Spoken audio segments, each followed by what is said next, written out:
All right, so get this. We're talking about turning light, I mean the stuff that we literally see with, into a solid. Yeah. Not just any solid, though, but a super solid. I mean, have you ever heard of anything like that? The supersolid is pretty wild. It's both a solid and a fluid. How is that even possible? It's like a brick flowing like water. Yeah, exactly. Mind-boggling stuff. Totally. You sent in some articles on a recent experiment that actually created a photon super solid. Pretty groundbreaking. Yeah, super groundbreaking. Yeah.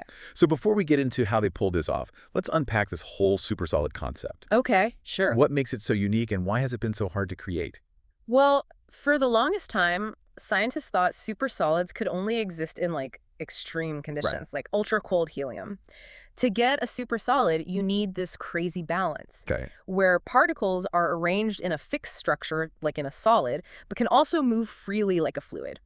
It's all about quantum level manipulation, where the normal rules of physics kind of go out the window. It's like those videos of those huge flocks of birds where they're all moving in sync, but also somehow individually. Right. A super solid has that same kind of like organized chaos. You got it. And this Italian team, they managed to make a supersolid using photons, the particles that make up light. Whoa, so not even matter, they use light. Yep. It's a whole different ballgame compared to like using ultra cold atoms. They actually manipulated light itself. Okay, so how did they actually do that? The articles mentioned something called a Bose-Einstein condensate, or BEC. That just sounds insanely complicated. It's actually not as bad as it sounds. The first step was to cool a cloud of rubidium atoms down to crazy low temperatures. How low are we talking? Like almost absolute zero, NanoKelvin temperatures, which is billions of times colder than space. Oh, wow. So is this where they got the photons from, the rubidium atoms? Not exactly. At these temperatures, the atoms do something super weird. They basically merge into this giant superatom and move together in perfect sync. It's like they all become one. So instead of a bunch of individual atoms bouncing around, they're all like, hey, let's act like one big atom. Yeah, pretty much. And this BEC is super important because it sets the stage for the atoms and photons to interact in a way that makes the supersolid possible. Okay, I think I'm following so far. We've got our super atom BEC just chilling near absolute zero. What's next? They put this BEC in an optical cavity, right? That's right. What is that exactly? Basically, it's like a tiny chamber made of two super reflective mirrors. Light goes in and bounces back and forth thousands of times. So the interaction between the photons and the rubidium atoms gets super intense. Okay, so like a laser light show trapped between mirrors, Yeah. but with our BEC superatom in there. Yeah, you could think of it like that. But how do we go from that to an actual supersolid? This is where it gets even cooler. Okay. They introduce another laser, a pump laser. It acts like a choreographer, I guess you could say, and shines into the cavity. This laser gives the atoms and photons the energy they need to interact and self-organize into a specific pattern. Like a cosmic laser dance party, but the moves make a super solid. You got it. Now picture this. The photons interacting with the atoms in the BEC create this standing wave pattern. A standing wave. Yeah, almost like a grid made of light. Okay, and how does a grid of light become a solid? This light grid is kind of like a blueprint. The rubidium atoms follow it and arrange themselves into this really ordered structure, Right. similar to atoms in a solid crystal. That's how you get the solid part of the supersolid. Okay, I can picture that, but how do they maintain the fluidity, the no resistance movement? Remember the BEC we talked about? Yeah, our giant superatom. Right. Even though they're arranged in this lattice, thanks to the light grid, the atoms are still in this synchronized state. They can move together without any friction, like a superfluid. It's like an army marching in perfect formation, Yep. but also somehow gliding through the air. It's a weird concept, I know. But it's also super cool. For sure. So you have the structure from the light and the fluidity from the BEC, and boom, a photon supersolid. Right, mind officially blown. Yeah, but what makes this one so special? Well, first off, no one's ever made a supersolid from light before. It opens up all sorts of new possibilities for research. That makes sense. And another thing, this supersolid forms by itself. The atoms just, like, arrange themselves based on the light grid. Nobody's forcing them. It's a prime example of, like, emergent behavior. It's like they're building a solid all on their own. Exactly. And there's another thing, this long-range quantum order thing. What's that? In a normal solid, atoms are held together by, like, electromagnetic forces. But in the supersolid, the structure comes from this quantum coherence, meaning the atoms are connected on a quantum level. It's way more than just being physically near each other. So it's like a deep quantum connection that holds it all together. Totally. It's a whole different level of organization compared to what we see in everyday solids. I mean, this is already sounding revolutionary, and we're just talking about the basics. We are just getting started. This discovery has the potential to change technology as we know it. My mind is already reeling. We've gone from turning light into a solid to, like, deep quantum connections. I need a minute to process all of this before we jump into potential applications. Yeah, for sure. This is some pretty heavy stuff. Definitely one of our most fascinating deep dives yet. It's only going to get more interesting from here. Okay, so I'm trying to wrap my head around how they actually did this in the lab. Yeah. I mean, creating this photon super solid must have been insanely challenging. Oh, for sure. It's one thing to think about it theoretically, on paper, but to actually pull it off Right.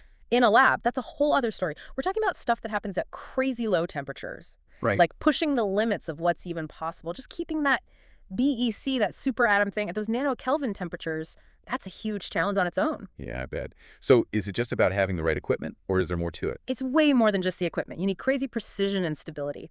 Lasers, magnetic fields, all calibrated perfectly to cool and trap the atoms. So if anything goes even slightly wrong. Yeah, the whole experiment could just fall apart. Wow, that's intense. It is. It's like trying to build a house of cards in a hurricane. Okay, yeah, that's a good analogy. And then you have the optical cavity where all the action happens. Right, our hall of mirrors. Exactly. That needs to be super precise too. The mirrors have to be almost perfectly reflective. I'm assuming any imperfection would mess things up. Oh yeah, any scattering or loss of light. Yeah. That could mess up that standing wave pattern, the blueprint for our supersolid. Okay, I'm starting to understand the level of detail they had to consider. It's insane the level of control they needed. And even if you have a perfect BEC and a perfect optical cavity, you still have to get the atoms and photons to cooperate. Right. Yeah. They need to make the super solid. Yeah. And that pump laser we talked about. Yeah, the choreographer laser. Right. That needs to be tuned perfectly. The right frequency, the right intensity to get the atoms and photons to self-organize. So finding the right combination of laser power, temperature, mirror reflectivity, it's all connected. It's like a recipe with a million ingredients. And they all have to be perfect. Exactly. And even when you create something that looks like a supersolid, you still have to prove that it actually is one. Okay, that makes sense. But how do you prove that something is both solid and a superfluid at the same time? It's tough. It requires some really clever techniques. One way is to poke the atoms with a laser beam. Poke them? Yeah, gently nudge them. In a normal solid, the atoms would stay put. Right, they'd resist. But in a supersolid, some of the atoms would flow around the obstacle. Without resistance? Exactly. Imagine pushing a spoon through Jell-O. Okay, yeah. The Jell-O moves out of the way, but the overall shape stays the same. Right, and that's the weird thing about supersolids. They can maintain a structure while letting some parts flow freely. So how do you actually see that happening? You can't, watch individual atoms. Right. No, you can't. But there are ways to see it indirectly. You can look at interference patterns in the light coming from the optical cavity. Interference patterns. Yeah. They can show you the order and coherence of the atoms. And when the atoms start flowing like a superfluid, the patterns change in a specific way. So it's like looking at ripples on a pond to figure out how the fish are moving underneath. Exactly. You can't see the fish, but you can see the effects of their movement. That's a good way to put it. Yeah. So by doing all these different measurements, they were able to prove they'd made a supersolid. That's right. It wasn't easy, but they did it. Okay, so they made this amazing thing, this photon, super solid. But why is it so important? It's not just about the science, it's about what we can do with it. We could revolutionize technology. Okay, now I'm really interested. What kind of technology are we talking about? Well, think about optical computing, using light to compute things. We could have computers that are way faster than anything we have now. So like supercomputers, but using light. Yeah, and even faster. And we're talking about solving problems that are way too complex for our current computers, like climate change modeling or developing new drugs. That would be a game changer. Right. And then there are the sensors, super sensitive sensors that can detect tiny changes in the environment. Like what kind of changes? Think about detecting diseases early on before you even have symptoms, or monitoring pollution in real time. So a drop of blood could reveal a disease. Exactly. Early diagnosis means better treatment. And with pollution, we could take action right away to protect people. That's amazing. Are there any other applications you can think of? Tons. National security, using sensors to detect explosives, more efficient solar panels that can generate more energy from sunlight. The possibilities are endless. So photon supersolids could change almost everything. They really could. It all started with exploring the fundamentals of light and matter. It's amazing to think that basic research can lead to such incredible things. Right. Curiosity-driven research is so important. You never know what you might discover. Totally agree. So where do we go from here? What are the next steps? Well, we've shown that we can make these photon supersolids. Now we need to figure out more about them. How do they behave? Can we control them? Can we make them with different materials? So it's like opening up a whole new field of research. Exactly. And then as we understand them better, we can start thinking about specific applications. And maybe one day we'll have those super fast computers and those amazing sensors. It's definitely possible. This is just the beginning. I'm excited to see where it all leads. It feels like we're on the verge of something really big. I think you're right. This is just one example of the incredible things happening in quantum physics and materials science. It makes you wonder what other amazing discoveries are out there waiting for us. For sure, the universe is full of surprises. I'm ready for more surprises. Uh-huh. But for now, I think we need to take a step back and let all of this sink in. This photon supersolid stuff, it's a lot to process. Yeah, no kidding. But it's also super exciting. So we've talked about photon supersolids, this wild concept of turning light into a solid. Yeah. And we've mentioned some potential applications, but I want to dive deeper. What could a future built on this discovery actually look like? Well, think about optical quantum computing, Okay. using photons, like particles of light, to process information instead of electrons. Like a light speed computer. Even faster. Imagine computations at speeds that are like mind-blowing compared to what we have now. Faster computers are always good.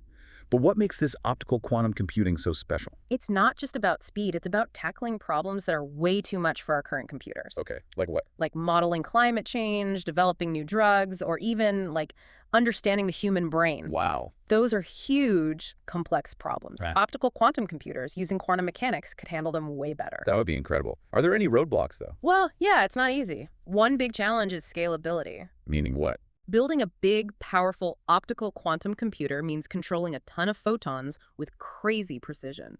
That sounds really tough. It is. It's a huge engineering challenge. Okay, what about those sensors we talked about? Yeah. The super sensitive ones. Right. Imagine sensors that can detect diseases super early, like way before you even show symptoms. How is that even possible? With photon supersolids, we could analyze just a drop of blood. A single drop. Yeah, and detect a single molecule that indicates a disease, like cancer or Alzheimer's. And catching it early means? Better treatment and potentially saving so many lives. That's powerful stuff. And we can use these sensors for other things, right? Oh, yeah. Environmental monitoring, for example. Imagine tiny sensors all over a city, tracking pollution in real time. And with that information, we could? Take action immediately. Protect people's health. It's like giving the environment its own immune system. I like that. Okay, so medicine, environmental monitoring, anything else? Well, think about national security. Sensors that can detect tiny amounts of explosives. Preventing attacks. Exactly. Or even more efficient solar panels. So we could get more clean energy from the sun. Yeah, harnessing sunlight in a way we can't do now. It seems like photon supersolids could be used for so much. It's pretty mind-blowing, the potential. But with such powerful tech, we have to think about the ethics. Yeah. Right? Making sure it's used for good. Absolutely. Any powerful technology can be misused. We need clear ethical guidelines and regulations. To prevent it from falling into the wrong hands. Exactly. And we need open discussions about the risks and benefits involving everyone, not just scientists. So policymakers, ethicists, the public. Everyone needs to be part of the conversation. It's a good reminder that science doesn't exist in isolation. It affects society. Right. We have to make sure these advancements benefit everyone. Well, I think we've covered a lot today. From turning light into a solid, to the potential of photon supersolids, to the ethical questions we need to consider. Yeah, it's been quite a deep dive. Any final thoughts for our listeners? I hope they come away from this with a sense of wonder.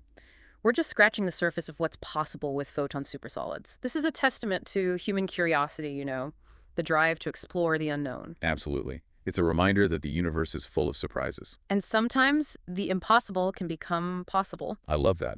Well, to our listeners, thanks for joining us on this journey into the world of photon supersolids. We hope you enjoyed it. Yeah, thanks for listening. If this sparked your curiosity, keep exploring, keep asking questions, keep learning. There's a whole universe out there waiting to be discovered. And until next time, keep diving deep.